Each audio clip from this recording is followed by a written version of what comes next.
Setiap pagi, derap langkah siswa sekolah dasar menyambut hari dengan semangat. Namun, tidak demikian bagi siswa sekolah dasar negeri 01 dan 02 Cikini. Proses belajar mengajar yang seharusnya berlangsung dengan tenang, kini berlangsung dengan keterbatasan. Semua berawal dari proyek pembangunan sekolah yang tak kunjung rampung. Nah, dampaknya ketika ANBK ya nilai rapotnya rada menurun ya, karena kami kan nggak bisa untuk latihan. Nah, kalau di sana kan biasa sebelum ANBK kan 3 bulan sebelumnya kan guru bisa masuk ke lab sendiri ya untuk latihan gitu ya. Kalau di sini kita nggak punya lab, jadi ANBK aja waktu itu dipasang. Jadi kan nggak mungkin mau bongkar pasang. Kalau kita pasang ini komputernya semua, terus di sini kebetulan kelas kecil kan, kelas 2. Masih ada 3 paket pengadaan strategis di tahun 2024 yang belum selesai. Di mana ketika kami lakukan pendalaman, ternyata ada beberapa pengadaan barang dan jasa yang mengalami deviasi minus, artinya masih belum selesai, yang seharusnya sudah diselesaikan di tahun 2024, namun sampai dengan bulan Mei 2025 belum selesai. Pada Mei 2025, Komisi Pemberantasan Korupsi melalui Direktorat Koordinasi dan Supervisi Wilayah 2 mengungkap deviasi sebesar minus 31% dalam proyek pembangunan sekolah di wilayah Cikini, Jakarta Pusat. Proyek ini merupakan bagian dari paket rehab total gedung sekolah tahun 2024 senilai total 759 miliar rupiah. Dengan salah satu lokasi proyek unit sekolah SDN Cikini 01, 02, dan unit sekolah baru SMA dengan nilai kontrak sebesar 61 miliar rupiah.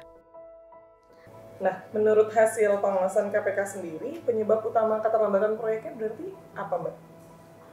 Dari hasil koordinasi kami, pemerintah daerah menyampaikan bahwa penghapusan BMD merupakan kendala yang paling signifikan untuk deviasi ini, karena penghapusan BMD itu belum selesai, namun kegiatan pengadaan barang dan jasa sudah dilakukan pemilihan penyedia, sehingga ini mengakibatkan tahapan selanjutnya untuk pengadaan barang dan jasa juga menjadi molor. Awalnya, proyek dijadwalkan selesai pada akhir 2024, namun hingga April 2025, progres baru mencapai 69,11%. Setelah 7 kali adendum, target penyelesaian mundur ke 22 Juni 2025. Akibat keterlambatan ini, kegiatan belajar mengajar harus direlokasi. Siswa SDN Cikini harus berbagi tempat atau direlokasi ke SDN Gondang Dia 03 dan SDN Gondang Dia 05 pagi.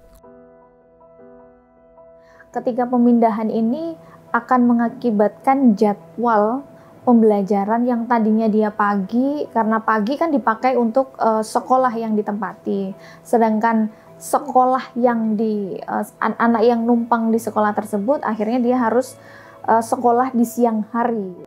Ini tidak hanya soal bangunan yang belum selesai. Sejak Mei tahun lalu, ratusan siswa harus direlokasi. Belajar tak lagi nyaman. Jam belajar dipadatkan. Ruang kelas terbagi 2. Dinas Pendidikan harus mempercepat kegiatan pengadaan barang dan jasa, dan kalau misalnya untuk kedepannya lagi, ini kan yang sedang berjalan ya. Sedangkan untuk yang kedepannya lagi adalah yang kami rekomendasikan proses pengawasan tentunya gitu. Pemprov DKI tidak hanya dari Dinas Pendidikan, tetapi Pemprov DKI secara keseluruhan perlu bersama-sama melakukan perbaikan tata kelola pemerintahan. Tadi ketepatan waktu untuk pelaksanaan pengadaan barang dan jasa harus menjadi perhatian. KPK mencatat ada masalah serius dalam tata kelola pengadaan barang dan jasa Pemprov DKI Jakarta. Lewat sistem MCSP, skor area PBJ hanya 71. Lebih buruk lagi, subindikator independensi UKPBJ hanya 46. Apa artinya? Unit yang seharusnya mandiri mengawasi pengadaan justru rentan intervensi. Namun, di tengah ketertinggalan dan sorotan publik, perbaikan tengah dilakukan. Menanggapi temuan KPK, Wakil Dinas Pendidikan DKI Jakarta Sarjoko mengungkapkan sebab musabab belum selesainya pembangunan khususnya SD Negeri Cikini 1 dan 2. Salah satunya adalah proses penghapusan aset terhadap gedung lama. Yang pertama tentu berkaitan dengan penghapusan aset terhadap gedung yang lama, kemudian baru dilakukan proses pemilihan penyedia barang jasa oleh BPBJ, dan kemudian baru kita lakukan kontrak terhadap para penyedia jasa pembangunan sekolah tersebut. Dengan kondisi yang seperti demikian, tentu mitigasinya adalah waktu yang digunakan untuk pelaksanaan pembangunan ini relatif sempit, di luar kendala-kendala pelaksanaan di lapangan yang bisa saja terjadi. Sarjoko tahu betul beratnya tekanan. Tapi tekanan itu bukan tanpa alasan. Saat ini, Dinas Pendidikan DKI Jakarta terus mengoptimalkan peran penyedia jasa untuk bisa segera menyelesaikan pembangunan, agar anak-anak dapat segera menempati gedung sekolah yang baru. Namun demikian, tentu kami akan selalu mengoptimalkan dengan penyedia jasa untuk bisa mengoptimalkan penyelesaian pekerjaan tersebut, dengan harapan ini dapat segera diselesaikan dan dapat dimanfaatkan untuk kegiatan belajar dan mengajar. Karena ketika sebuah gedung sekolah tak kunjung berdiri, maka yang runtuh lebih dahulu adalah harapan dan hak anak-anak untuk masa depan.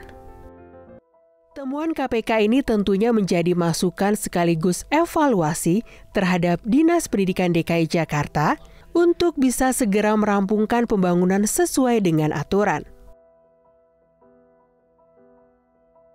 Kami bersepakat, dan di dalam pemerintah Provinsi DKI Jakarta, Dinas Pendidikan tentunya dalam proses pembangunan ini kami secara pengawasan didampingi oleh inspektorat yang ada di Jakarta, sehingga hal-hal ini ke depan itu akan kita bisa lihat dan kita bisa mitigasi yang terjadi, dan ini menjadi evaluasi besar untuk kami di Dinas Pendidikan.